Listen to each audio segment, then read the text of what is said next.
अमित शाह जी जब कल भोपाल में थे तो आज यहाँ नाक रगड़ के माफ़ी मांगना थी जो अंबेडकर जी का उन्होंने अपमान किया।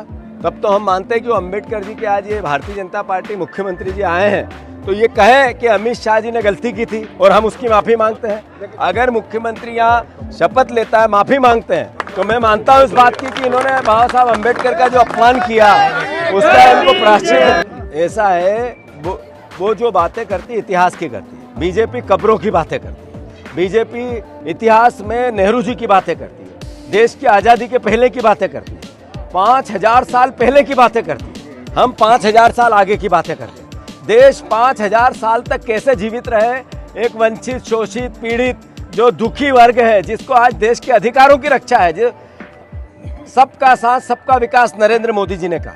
उन्होंने अडानी और अंबानी का साथ दिया, विकास उनका 1 लाख गुना हो गया। और इस देश में 80 करोड़ लोगों को राशन मिल रहा है सरकारी, उनका भी साथ दिया, उनको सरकारी राशन मिल रहा है। ये कैसा देश बन रहा है? 13% लोगों के पास देश की 80% संपत्ति चली गई, 78% लोगों के पास 20% संपत्ति है। लोग महंगाई से त्रस्त हैं, परेशान है, दुखी है। तो ये 2 भारत बन रहे हैं। तो इसका अगर कोई दोषी है तो वो नरेंद्र मोदी है, बीजेपी है, ये सरकार है। और बाबा साहब अम्बेडकर के संविधान ने क्या कहा? सबका साथ सबका विकास। तो संविधान समानता, आर्थिक समानता, राजनीतिक समानता, सामाजिक समानता। क्या कारण है कि आज राजस्थान का CLP उनको मंदिर में गए तो धोना पड़ा क्योंकि वो दलित था, इसलिए ये देश का संविधान खतरे में है। दलित एक CLP लीडर मंदिर में चला गया तो बीजेपी के एक विधायक ने मंदिर धुलवा दिया। ये सोच है बीजेपी की?